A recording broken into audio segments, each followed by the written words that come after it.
आज फागुन 21 गते निर्वाचनको दिन सङ्घीय निर्वाचन नेपालको लागि यो जेनजी आन्दोलनपछि भएको यो पहिलो निर्वाचन हो।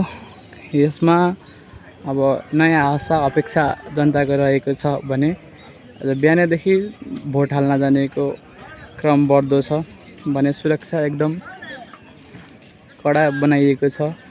पास बिना गाडी चल्न दिएको छैन। बाइक भयो, अटो भयो, अरू कुनै पनि साधनहरू चल्न दिएको छैन भने चेकिङ तीव्र पारिएको छ। यो जनताको निकै आशा पलाएको निर्वाचन हो। बिहानैदेखि यो भोट हाल्न जानेको क्रम बढ्दो रूपमा बढिरहेछ भने जुन बाइकहरूलाई पासको सुविधा गरिएको छ यो चाहिँ पार्टीलाई पास दिएको रहेछ।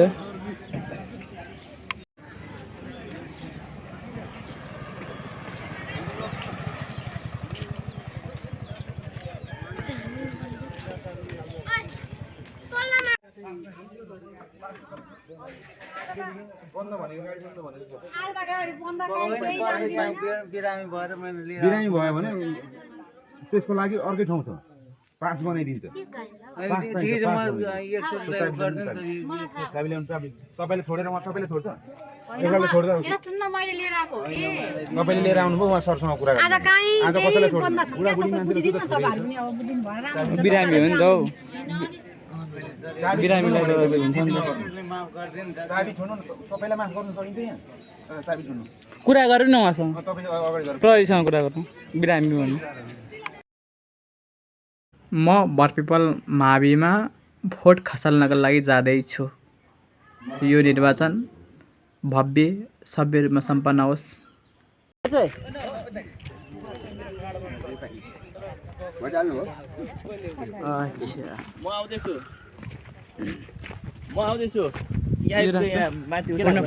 भन्ने खालको कुरो योजना छ हाम्रो सभापतिको।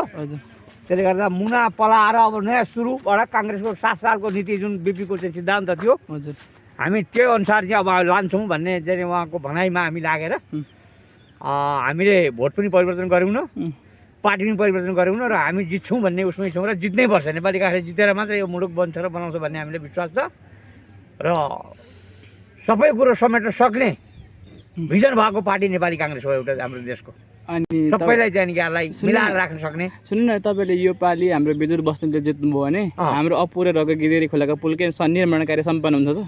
होइन, गिदेरीको पुल लगायत बाँकी थप पनि हुन्छन् र बाँकी रहेका जहाँ चाहिँ समस्या छन् हाम्रो अघिल्लो सांसदले चाहिँ जुन योजना पुरा गर्दै गरेका अपुरा रहेका योजना सबै पुरा हुन्छन् र त्यसो नयाँ थप योजना पुरा हुन्छन् र उहाँ विदुर चाहिँ बस्यो भने चाहिँ पुरा चाहिँ एउटा चाहिँ नेपाली काङ्ग्रेसको चाहिँ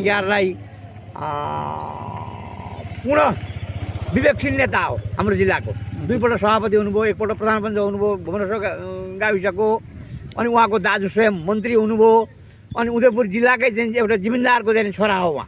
अम्बेवर काजी भन्ने नाम कलिएको हाम्रो जिल्लामा उहाँको चाहिँ छोरा काइँलो छोरा होला सायद, साइलो काइँलो कुन हुनुहुन्छ र उहाँ बडा भद्र भलादी मान्छे, इमानी मान्छे, सुझबुझ र विवेक भएको मान्छे, सबैलाई चिन्नुहुन्छ र हाम्रो विकास यस उदयपुर जिल्लामा विकास परिवर्तन हुने अनि प्रबल सम्भावना। सुन्नु न, अहिले त यस्तो अवस्था आइसकेको छ क्या, हाम्रो विद्यालय, महाविद्यालय, विश्वविद्यालय हुन्छ नि, यो चाहिँ बेरोजगार पैदा गर्ने कारखाना जस्तो भएको छ।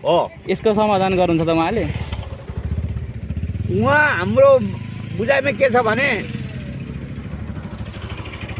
उहाँ खानदानी एउटा चाहिँ परिवार, खानदानी चाहिँ जिम्मेदारको चाहिँ छोरा नाति, राम्रो स्वभाव भएको मान्छे, विवेकशील भएको मान्छे, धेरै जनताले मानेको मान्छे, धेरै जनताले पत्याएको मान्छे र उदयपुर जिल्लाको परिपक्व नेता भनेर चिन्ने एउटा वयोवृद्ध जस्तो पनि मान्छे हो।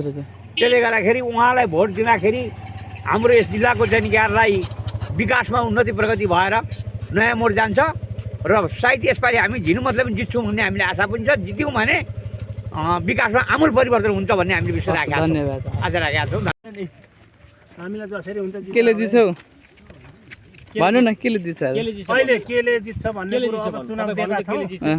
तपाईँ भन्नु न ल तपाईँ भन्नु त केले जित्छ लु अङ्कल जित्छ नि हौ होइन भन्नु न त नि अनि तपाईँले भन्नु जनताले जित्छ जनताले जित्छ 17 जना छन् अब 17 जनामा एकजनाले जित्छ 16 जना हार्लान् त्यही हो भाइ जनताले जित्छ भन्नु न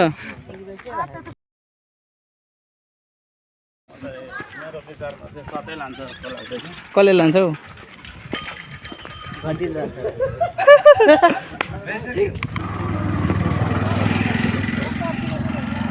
त्यो स्कुल भित्र हिँडेको